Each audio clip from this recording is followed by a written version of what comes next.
May bagong script na naman po si Mike Defensor. Pakinggan nyo ho, mga bossing. Pansin nyo dun sa affidavit nila, sabi ko, bakit ba kasama nyo sa townhouse sa kay Speaker Martin Romualdez? Yan. Ang nangyayari pala, Pakinggan nyo ha. magpapadeliver si Speaker Martin. Okay? Nandun yung kotse nila o yung van, kung ano man dala nila sa sakyan. Ah. Sasabihin sa kanila, kunan mo ka ng 10 folder. Yung folder is at Sandali. Wait. Sandali. Ano na nangyari doon sa mga maleta? No. Ang sinasabi nung inyong mga kaibigan, nung mga dati, kay Saldico, tapos kay Gutesa, tapos sa 18 Marine, maleta. Tapos ito, folder naman, bago naman. No? Bago naman, yung kay De Lima, paper bag naman. Ano ba talaga, Kuya Mike? Hindi namin maintindihan, no? Nandito na si Tato. Kailangan namin ipaintindi kay Tato kung ano ba talaga yung idinideliver at ipinapadeliver. Ulitin mo nga. pag napansin nyo dun sa affidavit nila, sabi ko, bakit ba kasama nyo sa townhouse sa kay Speaker Martin Romualdez? Ang nangyayari pala, magpapadeliver si Speaker Martin. Nandun yung kotse nila o yung van, kung ano man dala nila sa sakyan. Sasabihin sa kanila, kunan mo ka ng 10 folder. Yung folder is 2 million eh. Folder na lang. Nakakahilo na ha. Folder, maleta. Ano pa? Padadalin. Wala naman sila doon. Hindi nila nakikita yung binibigay. Pero nakita lang, iniwan nila. Andun sila sa labas. Makikita nila dala ng congressman na dumating. Dala ng congresswoman na dumating. Okay, sasabihin na naman sa kanila, kunan mo ulit ako ng 20. Putek, parang kung ano lang yung kinukuha, no? Kung ano lang laman yung folder, mga kababayan. Anak ng putik talaga, Siguro dahil nalilito na sila, merong ibang sinasabi, yung kay De Lima po, paper bag. Tapos yung ganito naman, maleta naman. Nahilo na kami sa inyo sa kwento ninyo. Hindi na malaman kung ano talaga ang katotohanan sa inyo. Isa lang ho ang nakikita ko kay Defensor.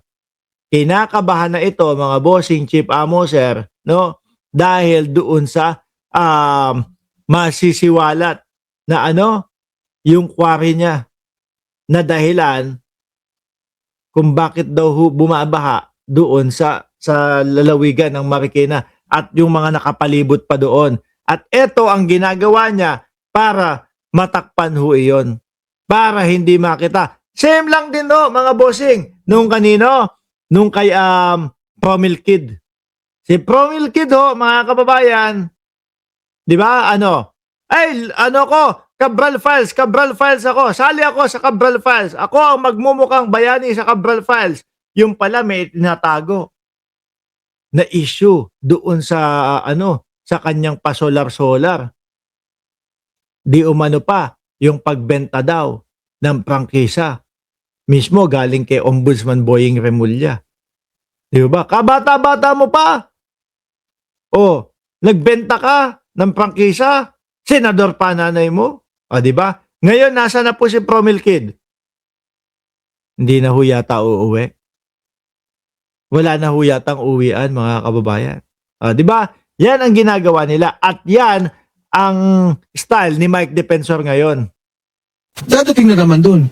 Kaya nga sabi ko, kaya pala. Kasi di ba dapat ang thinking ko, kunyari, sinabi ko, dalan mo ka ng 200 na envelopes, iwan nyo dyan. Ngayon, mga tao na take over. Hindi. Sino nagpapakuha doon? Si Martin mismo? Martin mismo. Partida ho mga kababayan. Wala pa daw ho siyang kinalaman dyan.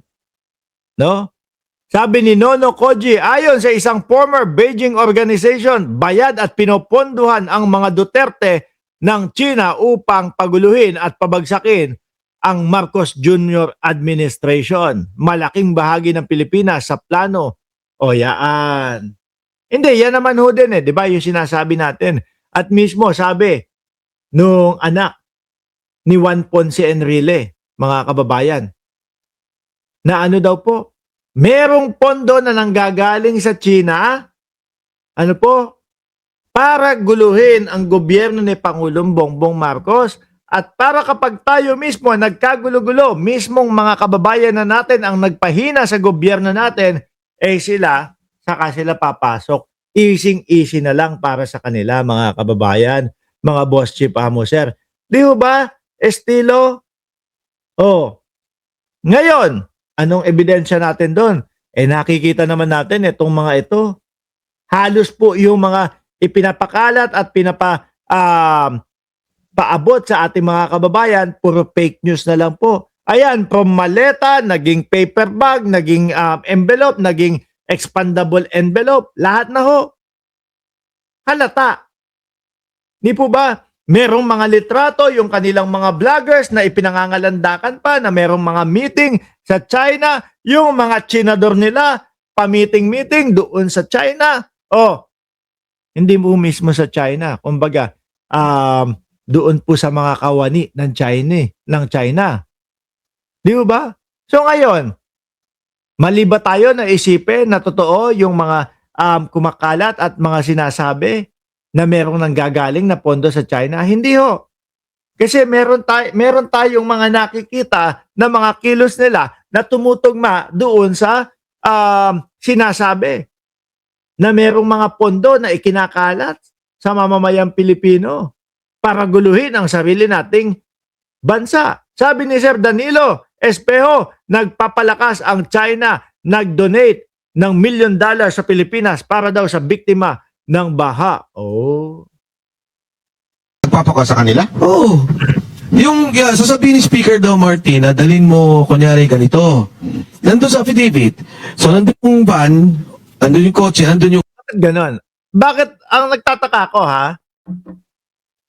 It's either si Baligod o etong si Mike Defensor ang laging nagsasalita para doon sa 18 marites.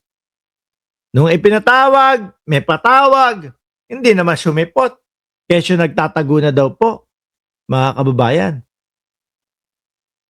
Diba? Tapos ang sasabihin sa atin ni Defensor Maki Kwan, wala siyang kinalaman dito sa sa 18 marites. At tumutulong lang daw siya dito sa 18 marites. Pati doon kay Gutesa. Di ba? Samantalang, pag nakakakita ho tayo, mga bossing, ng mga pa-interview, lagi, Defensor at saka yung si Attorney Baligod ang nakikita natin na nag-e-explain. Ngayon, yung 18 marites, nasaan na? Nagtatago na. Kaya naniniwala ako doon sa sinabi ng dating senador na si Antonio Trillanes, di kalaunan ho, mga bossing, ay etong mga marites na ito, isa-isang maglalabasan, ituturo kung sino yung nagkumbinse at pumilit sa kanila na magsalita ng ganyan. Ituturo kung saan nanggaling yung pondo nung mga di umanong bayad sa kanila. Malamang ho, magkatotoo ho yan, mga bossing. Kasi dito pa lang halata at kita na ho natin. Nagawa-gawa lang yung mga istorya nila. Oh. EA. So, papasok, sasabihin, venting envelope. Lalabas ngayon sila, kukuha sila doon. Sukyan, lalagay nila. So, wala na yung mga dinideliver, yung mga maleta, dineliver, tapos iniwan doon sa mga gan. Wala na yon. So, rektahan na, Martin Romualdez ang magpapasabi, tapos kukunin, ilalagay sa sasakyan. Ganun na ngayon. Di ba sinabi nila Saldico din, sinabi ni Gutesa, sila de-deliver, ganito. Ang gulo na, ang dami ng istorya, nalito na ang mamamayang Pilipino. Kay Speaker, pag may kausap na, kung sino man kausap na yon, ibibigay. Congressman daw ba yung mismong pumukuha? O mga Iba-iba sila mismo. Kasi kausap din si Speaker. nakita nila mismo si Speaker? Oo, nakita nila. Nakakahilo na ho ito, mga bossing. Dati, sila nagde-deliver, i-deliver sa bahay ni Martin Romualdez. Sabi ni Marina Lalin Robles, Boss Mark, parang yabangan lang kwento ni Mike Defensor. Lagyan mo ng red horse tong mga to Sasabihin ng mga oy, lasing na kayo.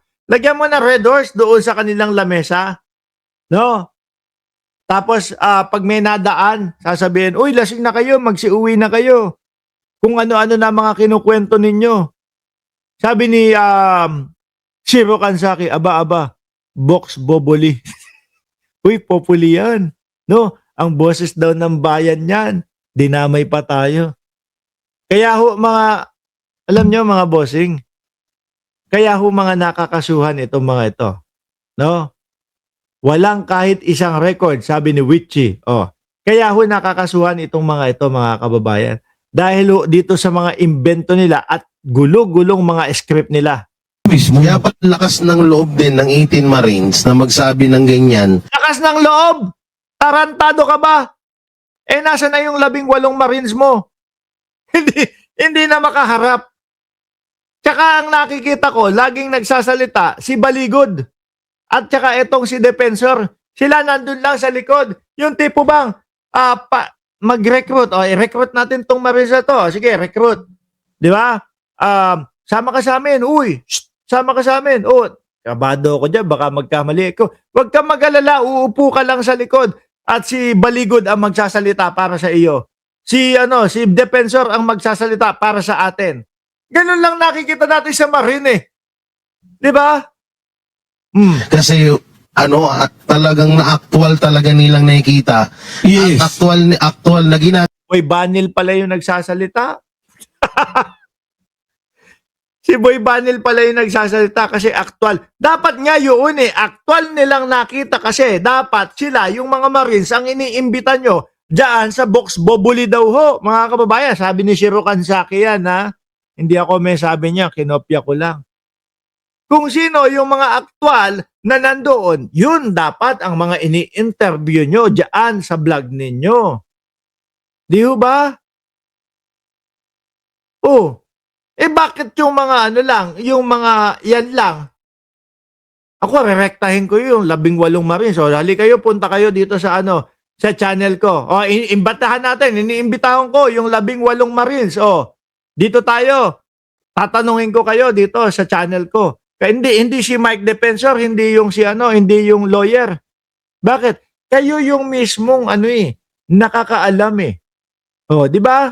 Kaya kayo mismo yung i-interviewin ko. Sabi ni Leonida Negrillo, pati asawa ni Mike, damay sa pinatawag sa NBI. Wala na, hindi na mga nagpakita ho.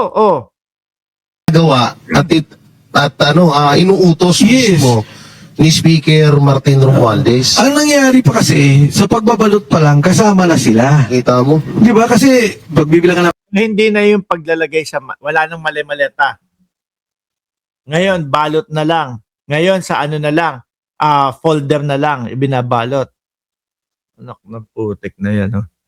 pera, bawat isang ganito, lagyan ng ganitong daming pera.